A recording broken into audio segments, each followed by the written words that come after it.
Hello everybody, welcome to the jungle. This is going to be a Warwick tutorial. So, let's let's just basically show how you should start every single game. I'm already misplayed accidentally, but anyway, your general idea starting the game is you buy your machete, reju bead, and get your free ward. Essentially, the second the match starts, you can leave the gate at like 15 seconds. So right then and there, you want to run up here, and that'll get you about there at like 28, 29 seconds. And then at 45 seconds, you want to throw a ward in here. Then you want to back, and the latest time you can really back is 52 seconds. But then you want to grab Sweeper, and then once you have Sweeper, you run down here, and then you can usually clear this camp with your bot lane. So once you have that general idea down early, that'll stop you from getting cheesed and you're losing your buff. And so say if you're on the top side, you come over here, you put the ward in the river, right in this opening, and then you just come over to that top blue. But so camps spawn at 130. That's when you can start attacking it. Like it technically spawns at 128, but then you can start attacking it at 130. So you always max Q, you always level up Q. Um, Q basically heals you, and it basically does like a percent of their damage. But the other thing about Q is that if you hold on to it, I can show you in a second, it brings you to the far side of the character. And if you saw briefly above Warwick's head, it made him unstoppable. So you always keep that in mind when you're facing up against people who have CC. So say if you're close to getting onto Lux and you see her stop and then go to throw a spell, you can hold Q and then you can get to the far side of the opponent.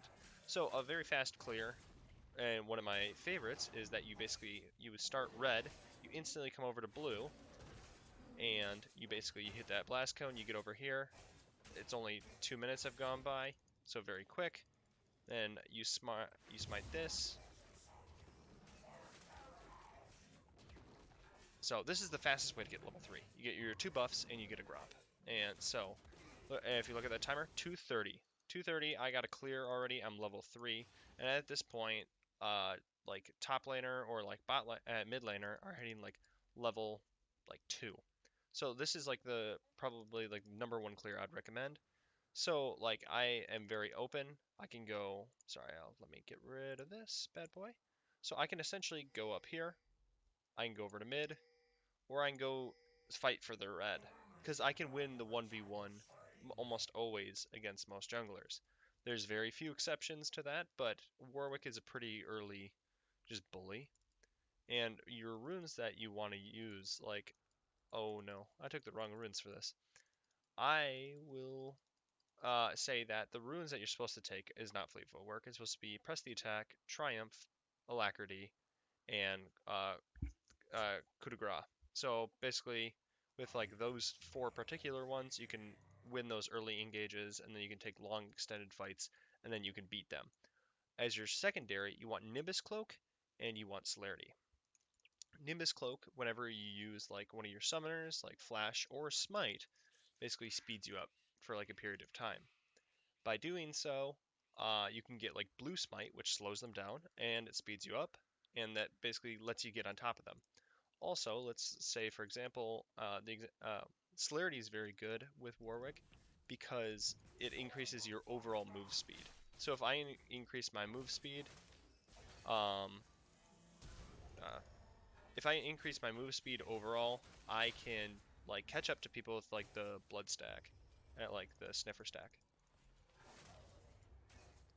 So see how I can Q through her and then I can keep autoing her.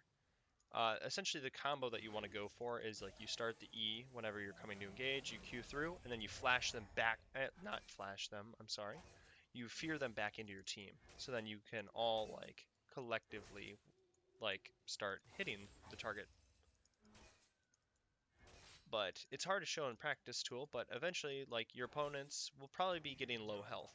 So then eventually you'll have the red trail, the blood trail, that will just show you where to go. And it's pretty spot on. It's whenever the opponents are under 50, you can basically attack them faster, and you can run after them at a greater rate. But then that's further accelerated by Celerity. So that's kind of a particular reason why you take those movement speed runes as your secondary, is just so you can keep up with people. But one thing to keep in mind is that in River, the like scuttle spawns at 3:15 at the beginning of the game. So like as you saw earlier in the game before, I made my entire clear from red, blue into Gromp, and then I was up I was like right here at 2:30. So at that point, I have 45 seconds to really make an impact. So I can come over here, come here, or go here. Or if I'm just wanting to just like play it safe for the time being, I'm not really seeing any opportunities or openings, I can then come over to Wolves. And Wolves, the clear for that, like clear for singular camps with Warwick is very straightforward. You basically auto it, and then you queue it. Whenever you lose a little bit of health, get it back. However, for Wolves, early on, the fastest clear for it is that you auto the small one, you queue it, and then you auto it again, and then you save your queue for like the little one because it needs two autos and a single queue. So that's the easiest way to like the quickest way to take it down, and then you want to get the camp like below 50%. That's the fastest way to do it. So the next thing to basically talk about would be items. So let me come on up here, and let's just add a lot of gold, an absurd amount of gold. So the general item ideas that you want to do is like you look at this page, and these are actually very good recommended items. Right now, Cinder Hulk is like one of my favorites by far. It just it plays around with I love it with my playstyle because it does extra damage whenever you CC someone, and then that's a 10-second cooldown. So Cinder Hulk is very very good. It gives you nice bruiser ability, and with Blue Smite, you can slow them with the slow them and run at them faster with the Nimbus. But when you first back, you definitely want to get Tiamat. Tiamat enables you to clear out like those small camps with a bunch of minions even faster. Like early on, you will kind of get your ass handed to you by raptors. Like if I went and faced these guys like level 1 early on, I would almost lose like most of my health just because Warwick's damage is kind of single target focused. So by now having the Tiamat, I can start to really take advantage of those camps. And then boots are always good. You can just move faster, and that's kind of what Warwick wants: move faster at people. So self-explanatory. Then you go to the end of the Cinder Hulk, and then depending on who exists in the game, really depends on your boot buy, but you definitely just want Merc Treads or Tabbies. I don't think there's many occasions in which you would ever want any other boot. So you just basically want to rock out with those. Titanic Hydra is just a really good build off from your Tiamat, and you don't want Ravenous Hydra really that much. You already have a lot of lifesteal in the kit. I mean, look at your Q, basically heals you up for a large percentage. Yeah, basically you do 127 plus 8% of their max health, but then you heal 60% of the damage as is. But then the passive is that like if you yourself are below 50% health, he heals the same amount like with his like bonus magic damage, and then if you're below 25% health, the healing triples. So like he really just has that lifesteal going. He already has that lifesteal in kit, but then also his ultimate is he gets 100% of the like 100% lifesteal from that ability. It's kind of like Samara, how like her ultimate like is an AOE kind of a Reaper ult, I guess. I think is the best way to describe it. And she can just heal the entire full value of that damage. But just keep in mind, this can be stopped by CC, like after the effect is started. When you're jumping with the ability initially, it is unstoppable. So sometimes you can use it as an escape, and as like people are lower and lower, the distance in which you can jump becomes greater and greater. So sometimes you can jump a very ridiculous distance. Like I could probably jump from like here to like there. And so like you look at like many like even the big walls like this right here. This is a pretty fat wall. Like I can jump from like here to there, like pretty comfortably. and at that point, that is just really nice. So then, next items you really want to look at. So you're not pigeonholed like into like following this essential item guide. Spirit Visage definitely good, but on the condition that let's say like they have a lot of AD and you're just kind of getting your ass kicked by them, you definitely get the Ninja Tabby in that sense. But then also you have like these three items to consider. And for me personally, I like the movement speed. The movement speed altogether, I think, is a very big necessity. Like for Warwick, if you can't get on top of people, you're it kind of makes him null and void. So you definitely need to be able to take advantage of that. So in order to do that in the AD sense, like when they are like very AD focused, would be like going the Dead Man's Plate. You basically can, when you have that fully charged up, you can run around the map faster. So let me go back to base and buy that. Hmm, teleport to cursor. All right, let's go back to base. So right now we can look at my general stats. My general stats is 380. So I buy Dead Man's. Let's kind of build that up. And right now, as you can see, the number's gone up from like 380 to 435. So it gave 55 movement speed. So now I'm that much faster. So then I can just have that much more movement speed to catch up to people. So it's definitely nice in that regard. And then you could take that one step further, and if they just still have a lot of that armor, you could go like a Righteous Glory, and then Righteous Glory's active is that you run at people faster. So like that's a definitely a good build for that. So on the, in the world that they have a lot of AP, Spirit Visage, always very good. You increase your healing, and Warwick is all about that healing. That is where he lives and dies. So increasing that healing, amazing, always good.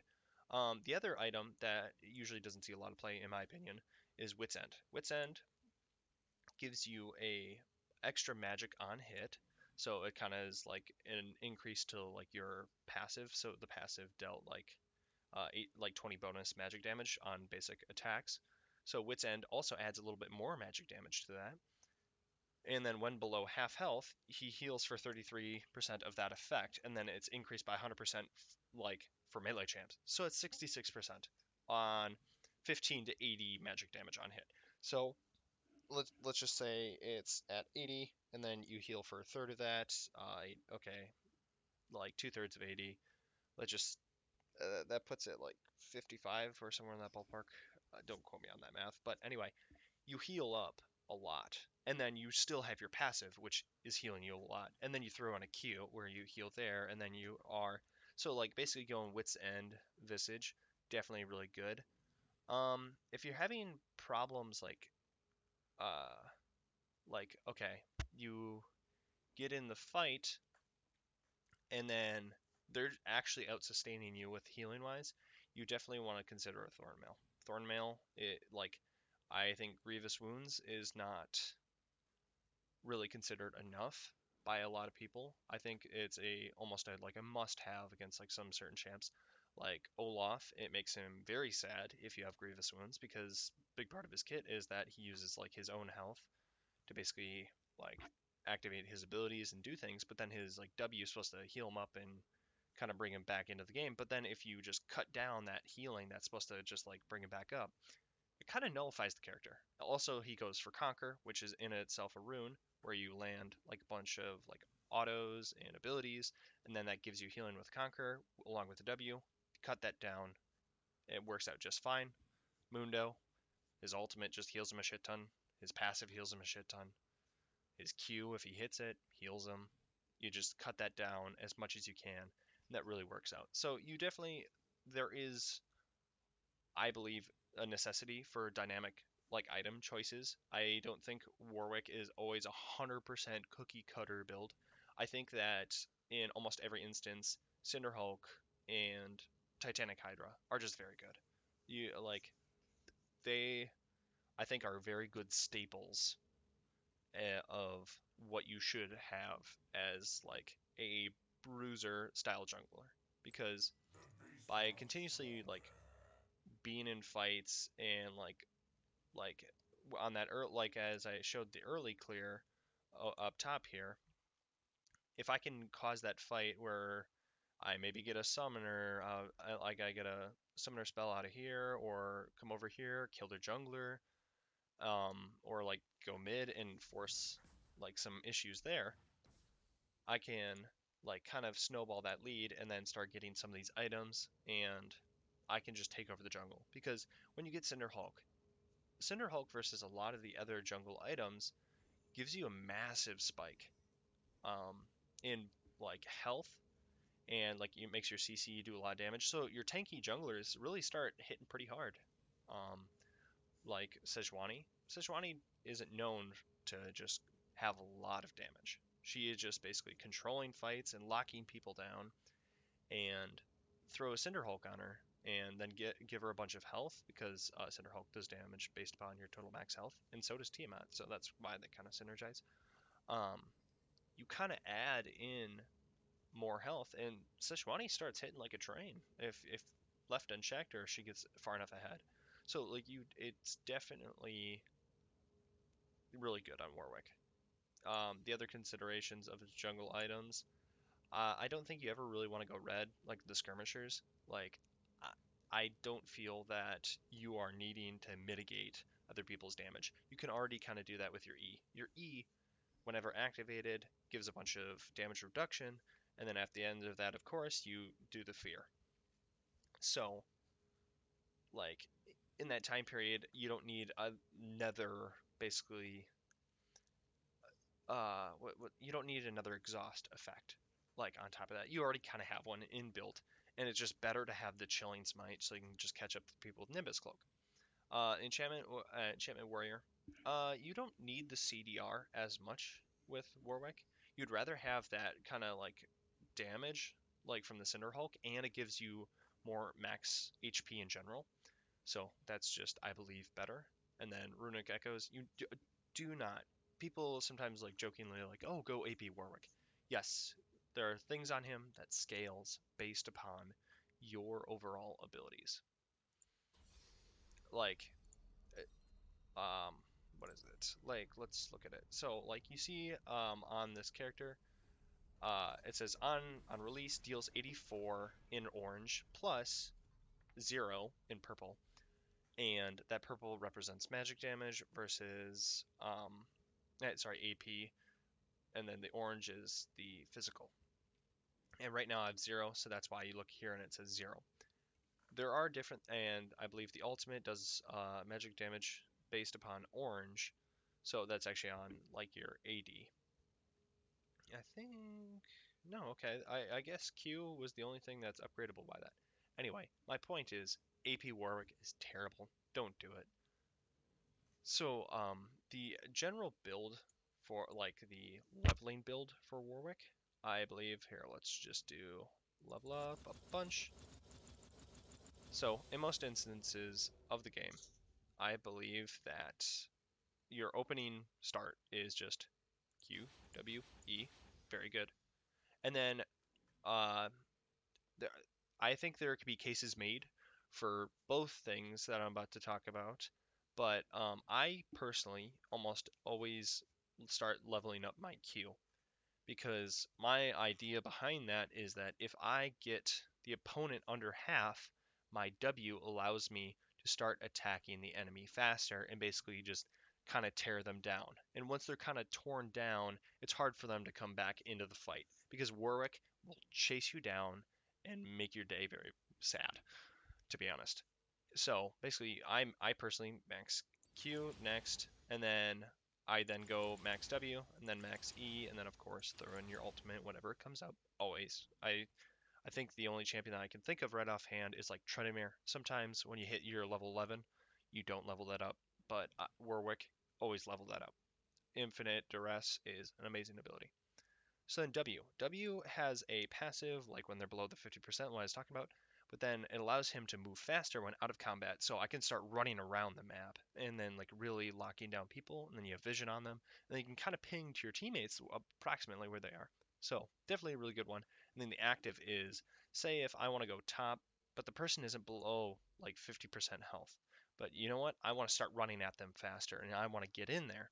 So you basically howl. It has a pretty big AoE. Like sorry, let's come back here. So you can kind of look at the minimap. My minimap's kind of small, but you see that's massive. I'm sitting in the middle of the fountain. And that's going to my T. That's going to my T3. Like that's a really far range. But then the thing is, when you activate that, basically it'll show like a wolf icon above. Oh, geez.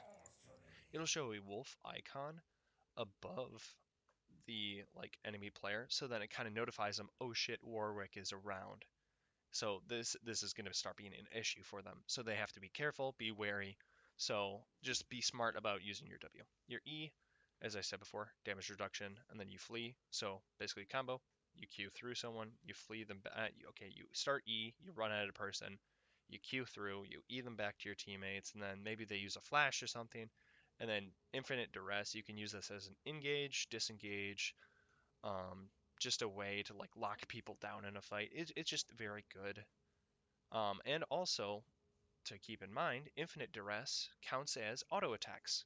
So when you go PTA, you need 3 auto attacks, and your Q also counts as an auto attack as well. So keep in mention.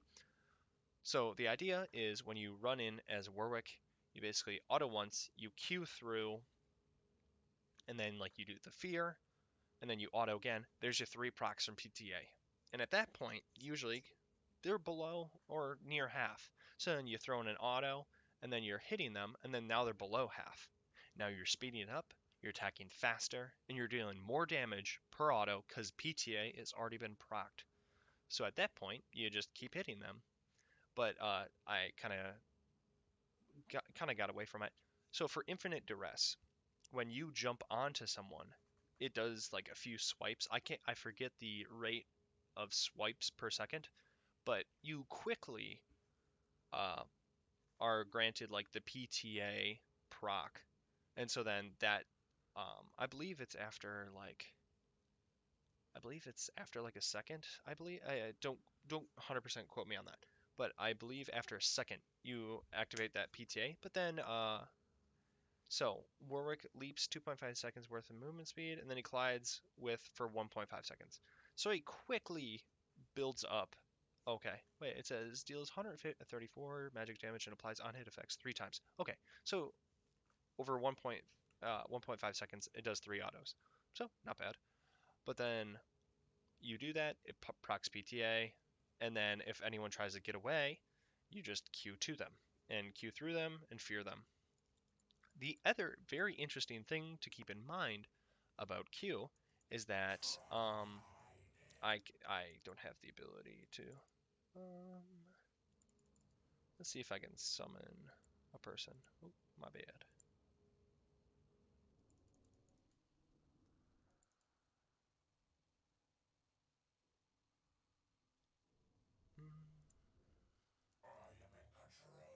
Okay, so let's just put a target dummy.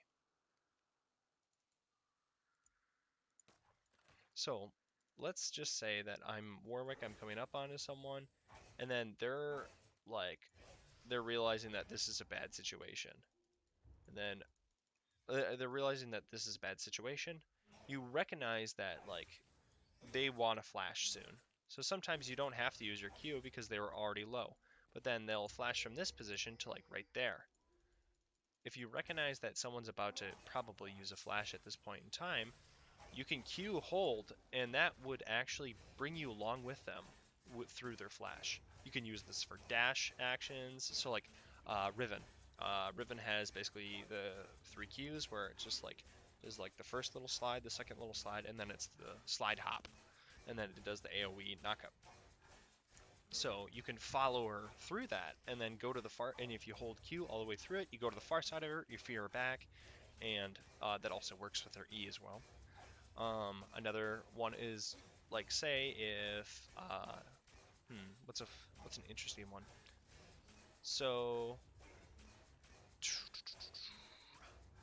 let's just say Zed, for example. Zed, how he has the shadow clones. So say if he is at like his bottom one, you Q that, and then he like quickly teleports to his top clone. that'll automatically cover that entire distance. You'll just go straight from this bottom point to the top point, and you'll go to the far side of him, you fear him, you just make his day very sad. So definitely a lot of different like useful ways to play Warwick.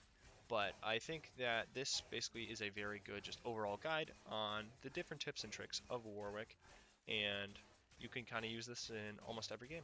So keep that in mind, and I will be putting out other videos on other junglers. So welcome to the jungle.